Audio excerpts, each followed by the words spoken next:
Radio city originals, तत्व सत्व etcetera. तत्व सत्व एक्सेट्रा के इस संस्करण में आपके साथ शंख के बारे में बातें करने वाला हूं। नमस्ते, मेरा नाम सौरभ शुक्ल है। सामान्यतः शंखनाद रौद्र भाव को उत्पन्न करने वाला माना जाता है। शंख का प्रयोग प्राचीन काल में युद्ध के लिए ललकारने या युद्ध के लिए तैयार होने की सूचना को प्रेषित यानी कम्युनिकेट करने के लिए किया जाता था। सूर्यास्त के बाद युद्ध नहीं किया जाता था, इसलिए सूर्यास्त और युद्ध रोकने की सूचना के लिए भी शंखनाद किया जाता था। तो एक बात तो तय हो गई, शंखनाद सूचनाओं के आदान प्रदान के लिए उपयोग किया जाने वाला यंत्र तो निश्चित रूप से है।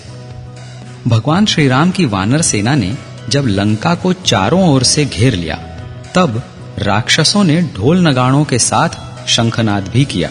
इसी प्रकार वानरों ने भी सिंह गर्जना के साथ शंखनाद करके युद्ध के लिए ललकारा। युद्ध में शंख की एक महत्वपूर्ण भूमिका होती है। महाभारत के युद्ध में भी शंख का प्रयोग इस उद्देश्य से किया जाता था। श्रीमद् भागवत गीता के प्रथम अध्याय के 12वें श्लोक में संजय धृतराष्ट्र को कुरुक्षेत्र में भीष्म पितामह द्वारा शंखनाद किए जाने का वर्णन करते हैं। इस श्लोक में कहा गया है कि भीष्म पितामह ने दुर्योधन के हृदय में हर्ष उत्पन्न करते हुए शंखनाद किया। शंखनाद मन में हर्ष उत्पन्न करने की क्षमता रखता है।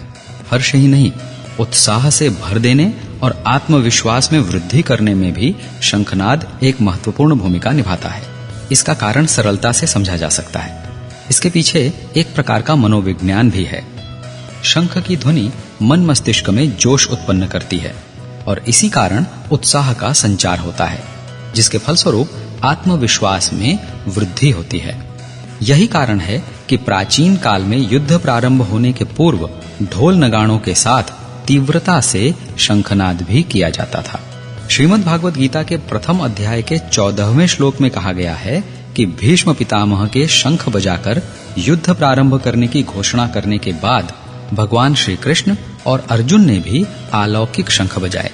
इनके शंख अत्यंत ही विलक्षण, तेजोमय और अलौकिक थे। अच्छा, आपको ये तो पता ही होगा कि भगवान श्री कृष्ण के शंख का नाम पांचजन्य था, पर क्या ये पता है कि अर्जुन के शंख का नाम क्या था? बताता हूं। अर्जुन के शंख का नाम था देवदत्त। यह शंख अर्जुन को दैत्यों के साथ एक युद्ध के समय देवराज इंद्र ने दिया था। इस प्रसंग का उल्लेख महाभारत में मिलता है। इस शंख का नाद इतना भयानक था कि शत्रु भयाक्रांत हो जाते थे। शत्रु सेना पर एक मनोवैज्ञानिक दबाव बन जाता था।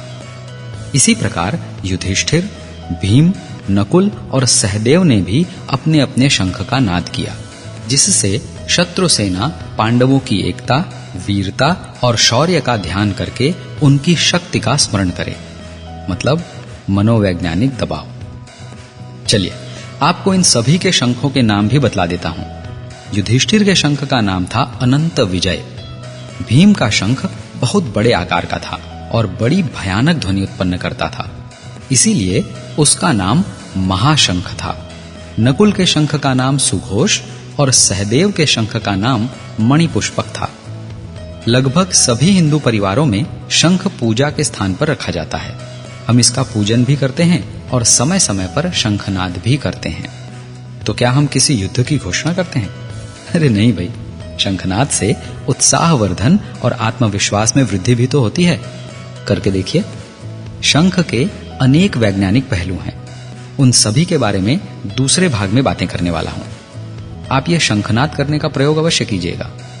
हिंदू धर्म में बतलाई गई बातों को विज्ञान की कसौटी पर रखिए, सीधे, निसंकोच। अंधविश्वास की कसौटी पर नहीं। लाभ होगा। सौरभ का नमस्कार। रेडियो सिटी ओरिजिनल्स, तत्व सत्व एक्सेट्रा।